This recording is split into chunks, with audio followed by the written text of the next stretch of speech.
પોલીસે શોધવા જોઈએ ચોરોને કે મંદિરની બહાર મૂકેલા ચંપલ કોણે ચોર્યા તો એ પણ ખબર પડી જાય એ પોલીસની કામગીરી હોય છે. તો જેલમાં સેન્ટ્રલ જેલમાં સિમ કાર્ડ અને મોબાઈલ ક્યાંથી આવે પોલીસની દેખરેખ બહારની વસ્તુ છે કે એટલે એ લોકો આખાડા કાન કર્યા છે કે લોકોને નહીં ખબર હોય.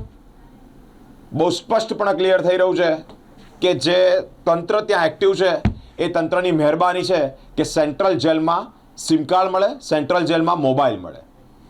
બેરેક નંબર 4ની પાછળ ટોયલેટ છે ત્યાંથી સિમ કાર્ડ મળી આવ્યા છે બિનવારસી ને એક મોબાઈલ મળી આવ્યો છે.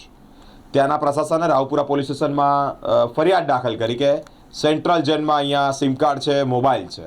સેન્ટ્રલ જેલમાં શું શું છે શું શું નથી એ તો ચર્ચાનો તપાસનો વિષય રહેતો હોય છે, પરંતુ મહત્વની બાબત એ છે કે ગુનાઓ વધી રહ્યા છે. એમાં ક્યાંક ને ક્યાંક ગુનાહિત ઇતિહાસ ધરાવતા જે ઈસમો છે તેઓના માઇન્ડ પર એક વસ્તુ ક્લિયર છે કે જેલમાં જઈશું, થોડા સમય ટ્રેન થઈશું એટલે ત્યાં શું શું સુવિધા મળે છે એ તેઓને ખૂબ સારી રીતે ખબર હોય છે. સેન્ટ્રલ જેલ બેરેક નંબર 4ની પાછળ ટોયલેટ અને ત્યાંથી સિમ કાર્ડ અને મોબાઈલ ફોન મળ્યો છે. ત્યાંના પ્રશાસને રાવપુરા પોલીસ સ્ટેશન કે ત્યાંના જે સત્તાધીશો છે ત્યાંનો જે હવાલો સંભાળે તે લોકો રાવપુરા પોલીસ સ્ટેશનમાં ફરિયાદ નોંધાઈ છે કે આ ક્યાંથી આવ્યું.